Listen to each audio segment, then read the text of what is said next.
Assalamu alaikum. This is Sabine Azizullah, and today is lecture number 4 of Mathematical Method 3. हमारा आज का topic है nth root and exponential form of complex numbers. सबसे पहले हम देखते हैं कि पावर ऑफ रूट का क्या फॉर्मूला है.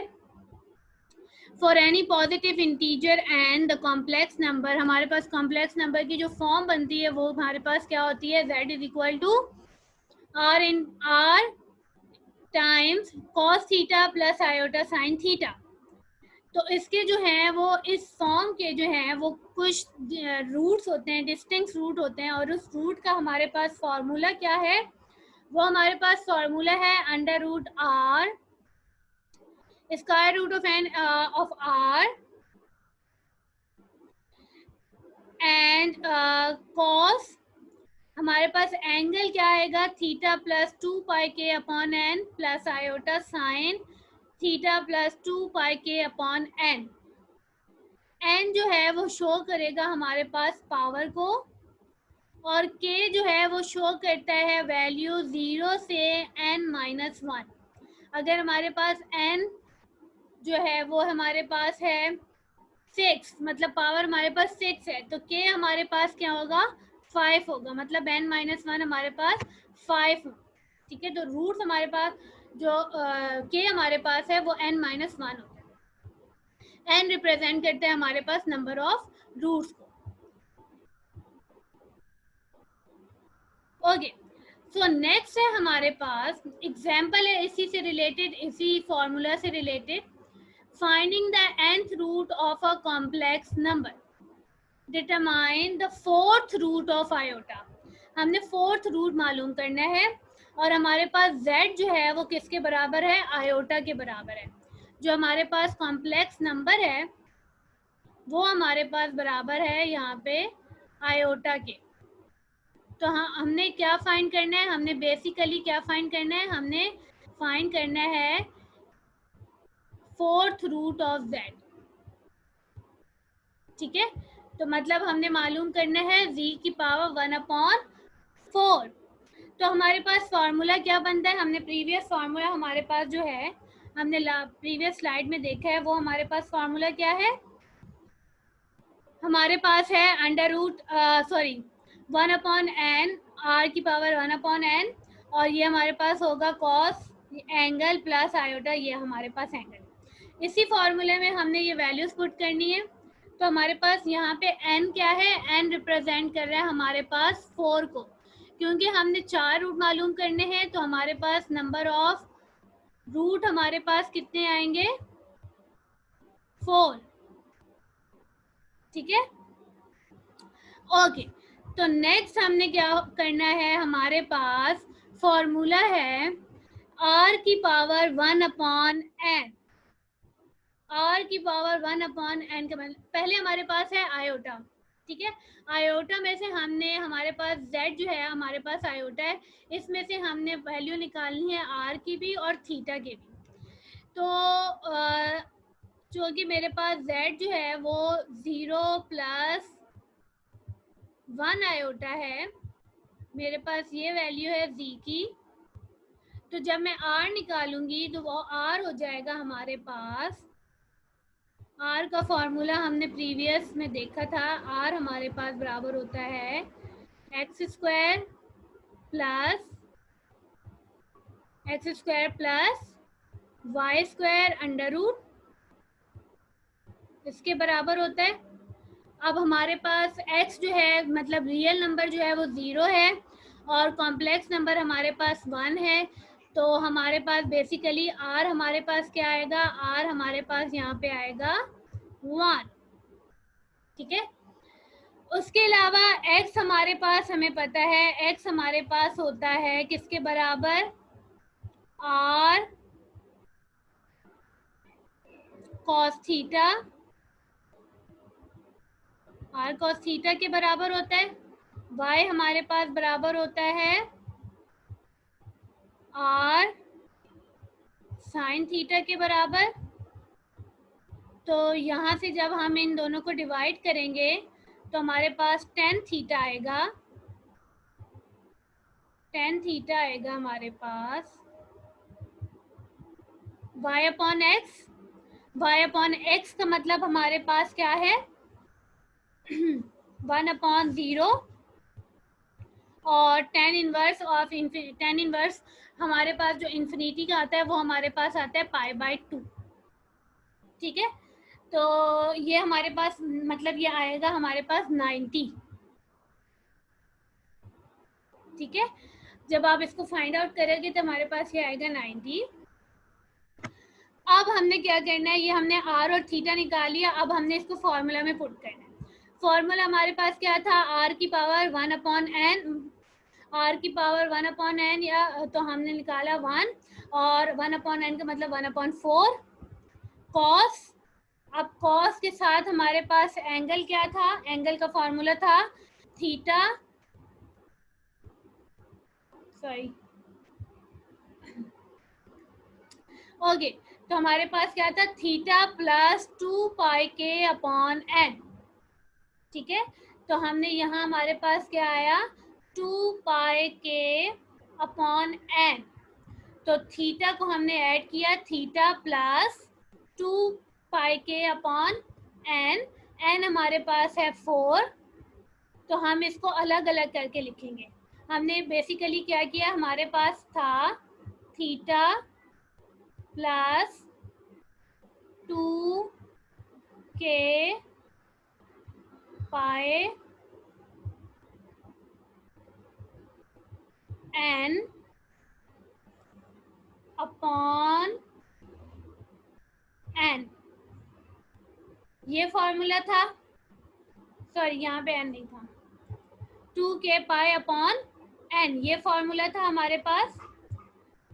तो जब मैं इसको अलग अलग करके लिखूंगी, मैंने किया theta upon n plus 2k/n, theta की वैल्यू हो गई π/2, n की वैल्यू हो गई 4, theta upon n plus 2k/4 plus iota sign, again यही एंगल यहाँ पे भी आएगा, ये फर्दर सॉल्व हो जाएगा, 2 मल्टीप्लाई हो जाएगा 4 से और ये 2 डिवाइड हो जाएगा, तो ये हो जाएगा π/8 plus k/2 plus iota sine π/8 plus k/2। Next, अब हमने क्या निकालना है, हमने 4 रूट्स निकालने हैं। 4 रूट्स का मतलब हमने क्या k की वैल्यू क्या पुट करनी है 0 से लेकर 3 तक, क्योंकि प्रीवियस स्लाइड में हम ये देख चुके हैं कि हमारे पास k क्या रिप्रेजेंट करता है, k रिप्रेजेंट करता है 0 से n-1, तो हमारे पास k क्या हो जाएगा 0 से n-1, n-1 मतलब क्या है 4 - 1 विच इज 3, तो हमने k की 4 वैल्यूज पुट करनी है बारी बारी और हमने इसका सॉल्यूशन निकालना है। ठीक है, पहले हम 0 करेंगे तो ये पूरी वैल्यू 0 हो जाएगी, ये हो जाएगा cos π/8 प्लस आयोटा साइन π/8, जब हम इसमें 1 पुट करेंगे तो ये हो जाएगा π/8 प्लस π/2, जो कि होगा 5 π/8 प्लस आयोटा साइन π/8 प्लस 1/2 5 π/8, फिर हमने यहाँ पुट करनी है वैल्यू 2, तो ये हो जाएगा π/8 प्लस पाई, और तो इसका हो जाएगा 9 π/8। ओके, और जब हम इसकी वैल्यू 3 पुट करेंगे तो ये हो जाएगा हमारे पास π/8 प्लस 3 π/2, तो इसको फर्दर हम फ्रैक्शन को सॉल्व करेंगे और ये हमारे पास आ जाएगा cos 13 π/8 प्लस आयोटा साइन 13 π/8। इसका मतलब हमने क्या किया, हमने nth रूट मालूम किया है फॉर्मूला के साथ। nth रूट का मतलब अगर हमारे पास 4 हमारे पास v की पावर 1/4 है, इसका मतलब हमने क्या मालूम करने हैं, 4 रूट मालूम करने हैं, मतलब k की हमने 4 वैल्यूज पुट करनी है 0 से लेकर 3। ओके, नाउ अब हमारे पास क्या है cube root of a complex number, हमने क्यूब निकालना है, तो क्यूब का मतलब हमारे पास क्या हो जाएगा, find the 3 cube root of z is equal to iota. Previous ये हमारे पास कॉम्प्लेक्स नंबर है, हमने उसका क्यूब रूट निकालना है। We are basically solving the equation cube is equal to iota. हम बेसिकली क्या सॉल्व कर रहे हैं कि हमारे पास z की पावर क्या है क्यूब है, हमने z क्यूब मालूम करना है। ठीक है। और तो हमारे पास हम क्या करेंगे इसको विद, अब यहाँ पे हमने पीछे से फाइंड किया था कि हमारे पास आर क्या था, इसमें 1 था, थीटा हमने फाइंड किया था π/2, क्योंकि सेम कॉम्प्लेक्स नंबर है तो हम इसको दोबारा फाइंड नहीं कर रहे, हम उसी को ही प्रीवियस एग्जाम्पल को ही यूज़ कर रहे हैं। ठीक है, तो हमारे पास z का जो फॉर्म बनेगा वो हमारे पास क्या बनेगा, cos π/2 प्लस आयोटा साइन π/2। और अगर हम इसके थ्री रूट्स निकालेंगे तो हमारे पास जो इक्वेशन बनेगी वो सेम वैसे ही बनेगी, लेकिन n की जगह यहाँ क्या आ जाएगा 3। ठीक है, और k की वैल्यू अब हमने कहाँ से रखनी है, 0 से लेकर 2 तक, क्योंकि n 3 था तो k हमारे पास होगा 0 से n-1, मतलब 0 से 2। तो 0 की वैल्यू, पहले k की वैल्यू 0 पुट की, फिर k की वैल्यू 1 पुट की, फिर k की वैल्यू 2 पुट की। ठीक है, इस तरह से हमने सेम कॉम्प्लेक्स नंबर का 3 रूल क्यूब रूट निकाला। अब हमारे पास एक और क्वेश्चन है, determine all fourth root of complex number. यहाँ पे हमारे पास गिवन है -8 + 8 आयोटा √3। तो सबसे पहले हम वैल्यू किसकी निकालेंगे, r की वैल्यू निकालेंगे। r हमारे पास यहाँ हो जाएगा x² + y², मतलब रियल वैल्यू का स्क्वायर प्लस कॉम्प्लेक्स वैल्यू का, सॉरी इमेजनरी वैल्यू का स्क्वायर। रियल वैल्यू हो जाएगी -8 का स्क्वायर प्लस इमेजनरी वैल्यू हो जाएगी हमारे पास 8 आयोटा √3। तो आयोटा यहाँ पे हमारे पास नहीं आता है, हमारे पास हो जाएगा b का स्क्वायर, मतलब 8 √3 का स्क्वायर। फर्दर इसको सॉल्व करेंगे तो हमारे पास r की वैल्यू आएगी 16। थीटा जब हम फाइंड करेंगे तो थीटा की वैल्यू होती है b/a, मतलब 8 √3/8, ये हो जाएगा -√3, और थीटा जो है -√3 बराबर होता है 120 के। तो हमारे पास बेसिकली ये 3 चीज़ें हैं। n हमारे पास क्या है, फोर्थ रूट फाइंड कर रहे हैं तो हमारे पास n क्या हो जाएगा, 4 हो जाएगा। r हमने फाइंड किया वो हमारे पास क्या है, 16 है। थीटा हमारे पास क्या है, 120 डिग्री है। ठीक है, तो हमने इसको फॉर्मूला में पुट करना है। फॉर्मूला हमारे पास ये फार्मूला था। तो बेसिकली पहले आप थीटा मालूम कर लो। थीटा ये जो पूरी वैल्यू है, जो पूरा एंगल है, उसको आप बोल दो अल्फ़ा के बराबर। अल्फ़ा बराबर है थीटा प्लस 360 के, मतलब पाई के, 2 पाई के। 2 पाई क्या किसके बराबर होता है, 180 के।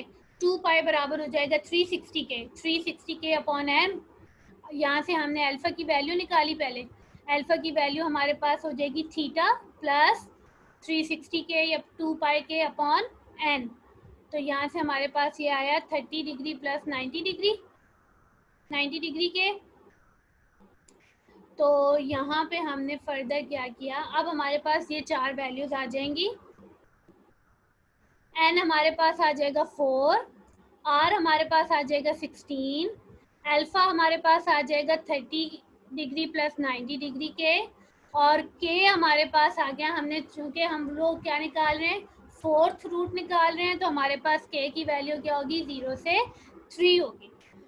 तो बारी बारी हम किस में पुट करेंगे, हम पहले k की वैल्यू 0 पुट करेंगे, k की वैल्यू 1 पुट करेंगे, k की वैल्यू 2 पुट करेंगे अल्फ़ा में। ठीक है, अल्फ़ा में हम लोग पहले k की तीनों वैल्यूज पुट करेंगे, ये हमारे पास आंसर आएंगे।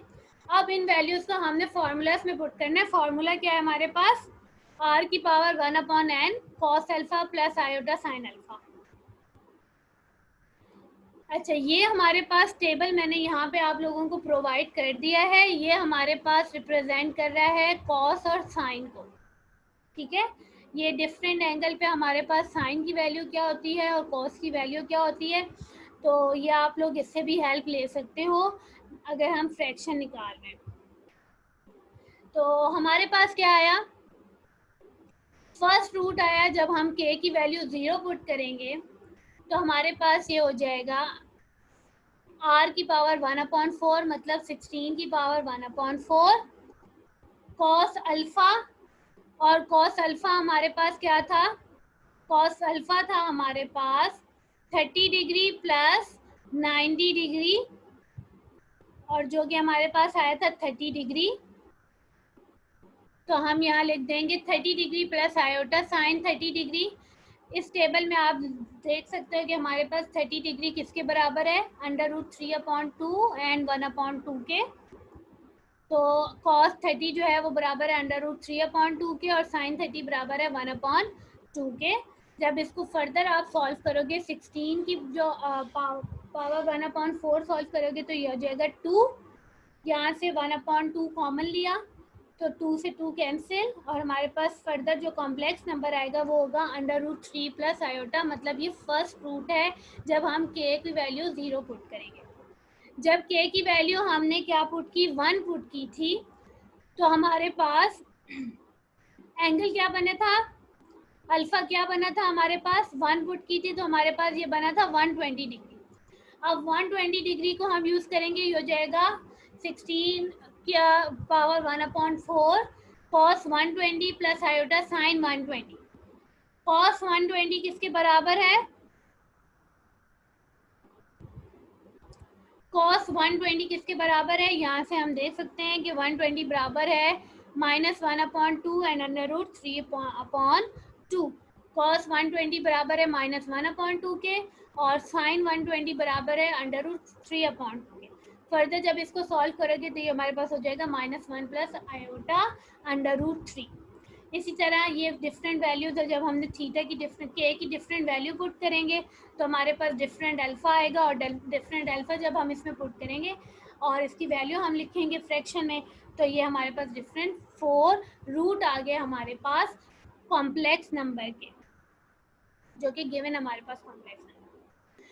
नेक्स्ट हम आते हैं ट्रिग्नोमेट्रिक आइडेंटिटीज पे। यहाँ हमने यूज करना है मोवर्स थ्योरम। हमारे पास क्वेश्चन क्या है, express sine theta and cos theta in term of power of cos theta and sine theta. ठीक है, ये हमारे पास वैल्यू है। हमने साइन थीटा और कॉस थीटा को चेंज करना है cos theta and sine theta की पावर में।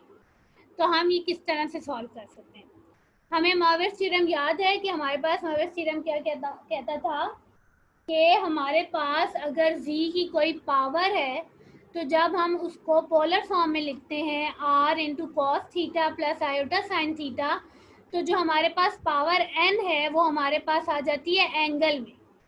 ठीक है, तो यहाँ हमारे पास कॉस के साथ हमारे पास क्या है 3 थीटा और साइन 3 थीटा।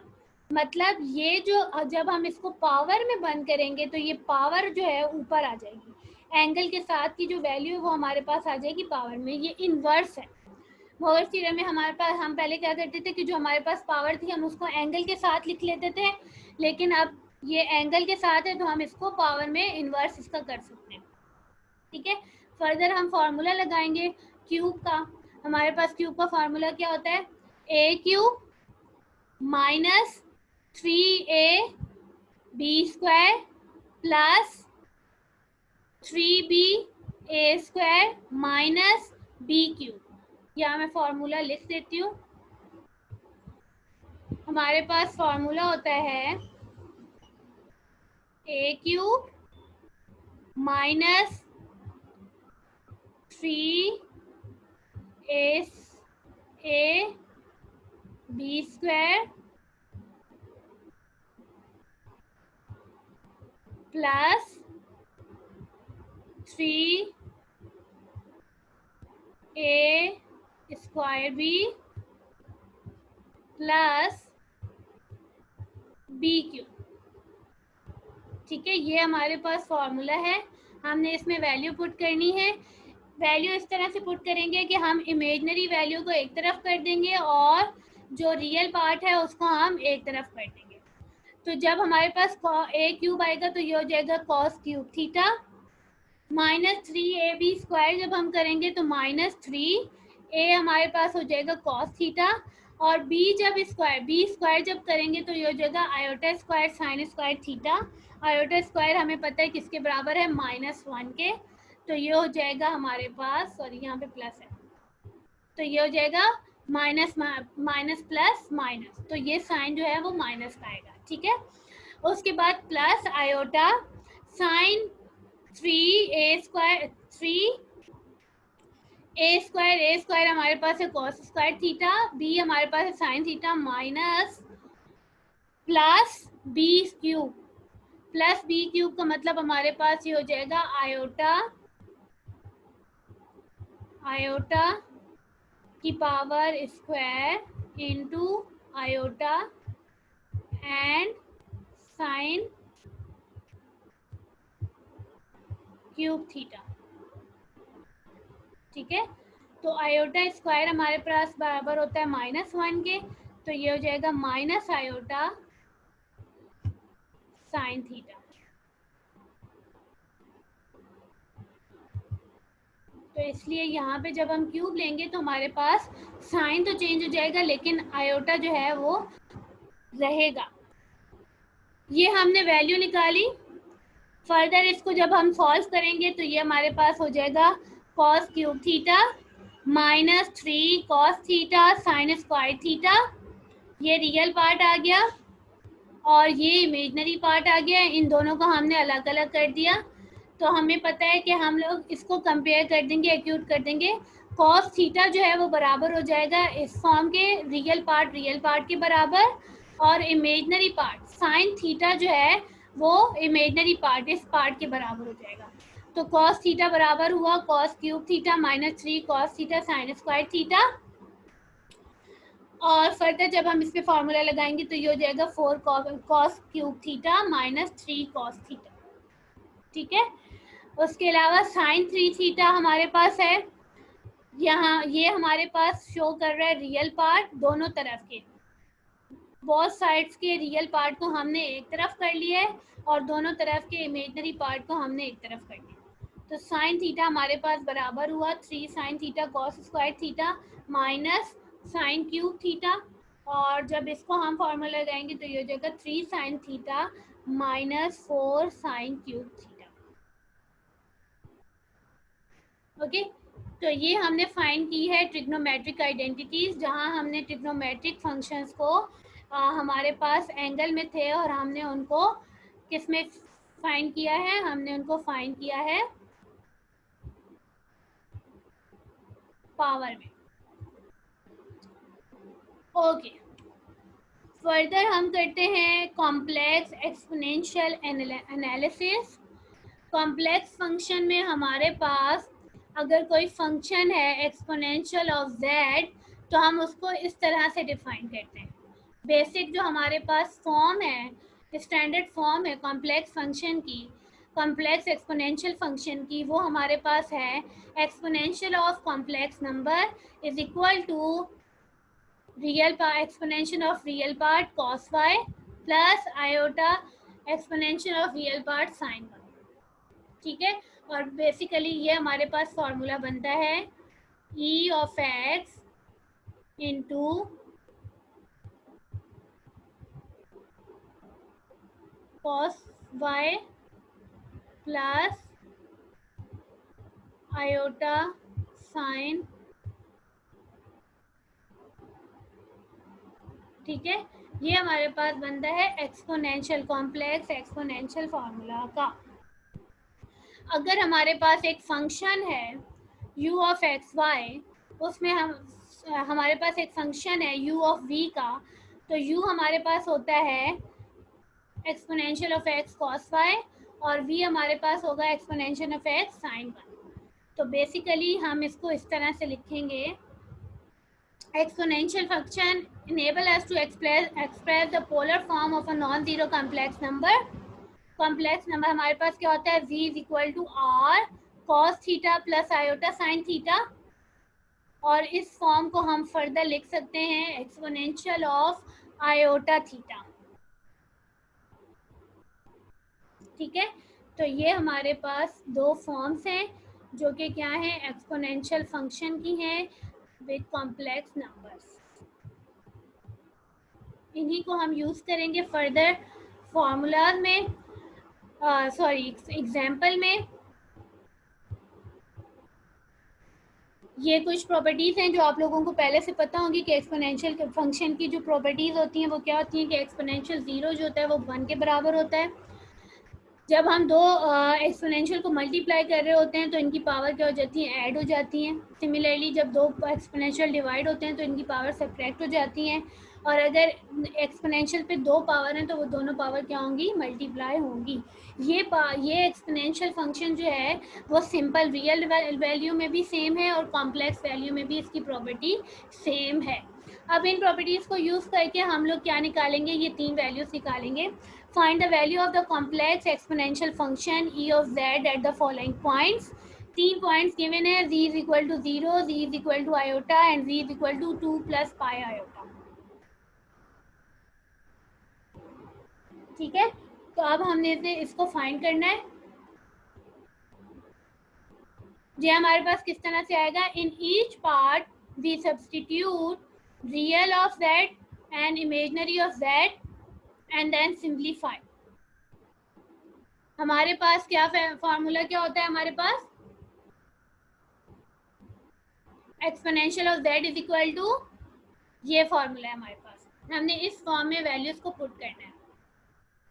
तो ये हो जाएगा, यहाँ हमारे पास z जो है वो पूरा 0 है, तो इसमें x भी 0 है और y भी 0 है। तो जब हम इसका फार्मूला लगाएंगे तो ये हो जाएगा e ऑफ x मतलब e of 0 cos y, cos मतलब 0 plus iota e of x मतलब 0 और sin y मतलब sin 0। तो इसका मतलब cos 0 0 और ये हमारे पास sin 0, हमारे पास जो है ये वैल्यू आ जाएगी और यहाँ पे हमारे पास आ जाएगा एक्सपोनेंशियल 0 इज इक्वल टू 1, क्योंकि cos 0 जो हमारे पास होता है वो 1 होता है और sin 0 जो होता है वो हमारे पास 0 होता है। तो जब हम इसमें वैल्यू देखेंगे तो ये हो जाएगा exponential of 0 is equal to 1 multiply by 1 is equal to 1 और ये पूरी टर्म 0 के बराबर हो जाएगी।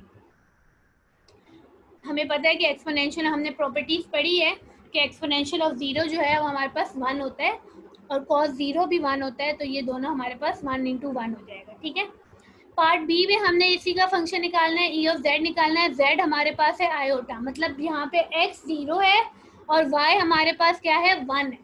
अब जब हम इस फंक्शन में पुट करेंगे, फंक्शन हमारे पास क्या है, e ऑफ z जो है वो बराबर होता है, दोबारा रिकॉल करवा दूं, e of x cos y plus iota e of x sin y, ये होता है हमारे पास फॉर्मूला। अब इसमें वैल्यू पुट की हमने, e of x 0 cos y हमारे पास है 1 plus iota e of 0 sin 1। तो इसकी जब आप वैल्यू निकालेंगे तो ये कुछ पॉइंट में डेसिमल में आएगी। तो इन दोनों को फर्दर आप ऐड नहीं कर सकते क्योंकि एक इमेजनरी पार्ट है और एक हमारे पास आएगा रियल पार्ट। थर्ड है हमारे पास 2 प्लस पाई आयोटा, यहाँ x हमारे पास है 2 और y है हमारे पास पाई, तो ये हो जाएगा e 2 plus pi i is equal to e of x, हमारा एक्सपोनेंशियल ऑफ x हमारे पास हो जाएगा e square exponential square cos y हमारे पास हो जाएगा cos pi plus iota exponential of 2 sin pi.